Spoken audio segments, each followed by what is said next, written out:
Welcome everybody. This is the special edition of the news section of the PET portal and blog, a not-for-profit Hungarian language portal on the topics of privacy-enhancing technologies.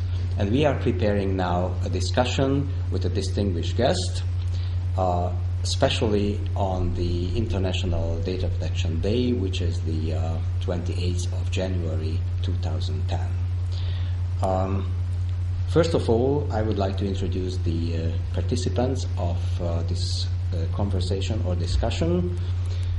Rolf Wendolsky is sitting in Germany. What is the essence of the systems you are developing, and why is it important? The solution consists mainly of two parts. The most important part is the anonymization of IP addresses. The second part of the solution is browser-side security, because web browsers also send many data which may be used to identify on the net, maybe not identify in the first place, but they can link communications from you with the same information and then see after a while who you are, or at least that you are the same person, that you use the same computer. Thank you. So we heard that you were working recently on a website that measures anonymity with some kind of new techniques. So you mentioned why anonymity is very important, but how can you measure the size of the anonymity, the level of the anonymity of an internet user? That's a difficult thing. We are currently not trying to exactly level the anonymity, because the problem is often, if you have anonymity, then nobody can link any information to your actions, and that is in practice very difficult to achieve. That is, you won't have complete anonymity in practice, but more or less pseudonymity. The other thing is that there are currently some mathematics analyzing methods to show how anonymous you are or not, but these all, I think, lack the practice, the internet practice. So you can say, you're on the one hand, if you see this technology and these attacks so and so anonymous, but maybe you forgot other attacks and then you are not anonymous at all. I want to argue with you, because I think anonymity on the internet is unreachable. Because if you use PET techniques, if you use these IP anonymizer services, you can hide your IP address. But on the last week, we've heard some words of Bruce Schneier, who said that the governments have backdoors in many commercial services like Gmail and other such services. So the governments have access for the services of an average internet user. So I think anonymity is unreachable. What do you think about that? I think you have to look in which areas in which unreachable and which areas it is.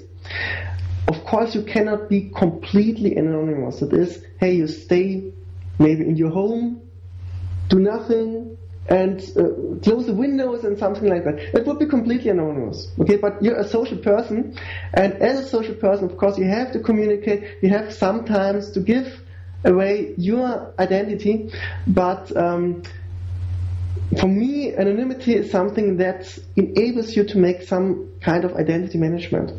Most companies think that identity management is nothing else than a good tool for themselves to manage the identities of the customers or the users. This is another view.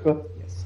I think we all are talking about user-centered or customer-centered identity management, and this is nothing else than the very theoretical notion of what we called, on the basis of the original German notion, the so-called informational self-determination. So we don't need to be anonymous if we don't want, but we would like to have some tools in our hands as users to manage our identity on the internet. I fully agree with you. You have not one identity, you have many identities. Even if you go on a new site, on a new website where you did not go before, you discovered it just at that moment, they can create a new identity for this site, just maybe because you do on this site something else which you did not do anytime before. And maybe you would like to protect this identity, only this one. And if there is a technology that enables you to do this, we find that this is good. And yeah, people should get it. I'd like to ask you about a recent initiative that we heard about Privacy Research International. You were talking about this on the last PET-con event, and well, we're quite curious about this. What is it going to be, and what do you expect from this initiative? Okay, Privacy Research International, it should be a consortium, not for profit, for both researchers and both for industry. Industry in this case is mainly providers of privacy systems, of privacy software, and also developers of privacy software in the research context.